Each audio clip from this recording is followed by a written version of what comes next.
Bom, começando a explicação dos arquivos .gel e .query. Esses arquivos, eles são interpretados da mesma maneira que um arquivo .txt é interpretado.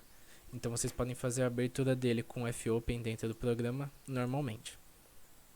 Um detalhe importante é que vocês devem fazer a abertura com o comando R para leitura. Por quê? Geralmente o professor utiliza esses arquivos para passar comandos. Por exemplo, um comando que insira um elemento na lista, ou um comando que remova um elemento da lista, ou um comando que manipule um elemento da lista, etc. Ele vai passar comandos dentro desses arquivos para você fazer determinadas ações. Então, de acordo com o conteúdo que você está lendo, você tem que realizar uma determinada tarefa. Outra dica importante é que vocês devem fazer a leitura desses arquivos dentro de um loop de repetição while. Por quê?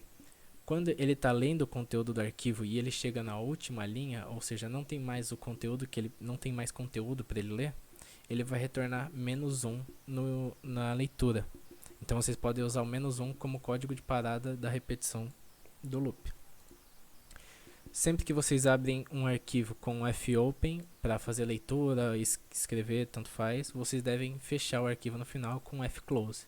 Então, abriu, fez toda a leitura que era necessária, precisa fechar. Senão ele dá leak de memória. Você está perdendo memória durante o programa.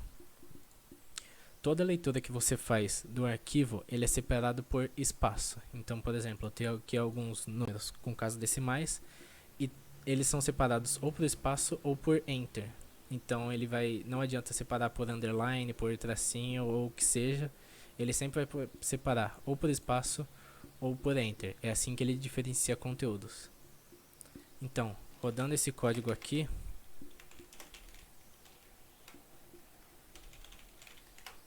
você vê que ele separou os conteúdos tanto por espaço, que é esse espacinho aqui, quanto por enter. Então, tá aqui todos os conteúdos impressos.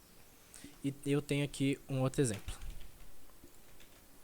Bom, nesse outro exemplo, eu tenho aqui um arquivo .gel com alguns nomes. E eu quero que apenas o usuário Enzo seja reconhecido dentro do meu programa. Então, apenas ele é permitido.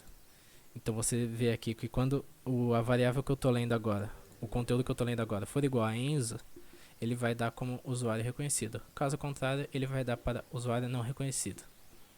Um detalhe importante que eu esqueci de falar, sempre que você faz a leitura de um arquivo, você tem que passar esse conteúdo para alguma variável. Então você vai ler arquivos com casas decimais, você tem que passar ele para um double, ou você vai ler palavras, você vai ter que passar para um vetor de char, ou uma string. Você sempre tem que atribuir esse conteúdo a uma variável, ela não pode ficar, ler solta, ela tem que ser atribuída a uma variável. Outro detalhe importante, quando eu estou lendo dentro do loop de repetição while, na condicional e dentro dos brackets, dentro do conteúdo do while em si, eles são definitivos. Como assim? Vamos supor que eu quero ler 5 vezes. Ele leu uma vez, aí ele entrou na condicional, então ele vai ler a segunda.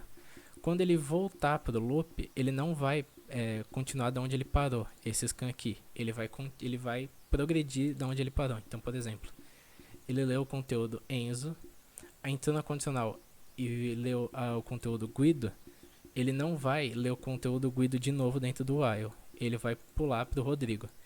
Então, qualquer fscanf que você for usar dentro do fopen, ele é definitivo. Não importa se é dentro da condicional do while, fora, antes, depois, dentro dos brackets do conteúdo em si, ele vai funcionar definitivamente. Então, por exemplo, se eu fosse fazer um fscanf depois da linha 32 aqui, ele ia dar erro, porque eu cheguei no último conteúdo.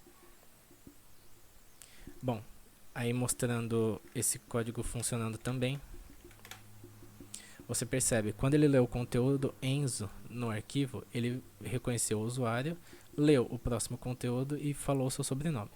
Caso o usuário não seja o que o programa quer, ele demonstra como usuário não reconhecido, assim como deveria ocorrer. Bom, essa foi a explicação dos arquivos .gel e .query.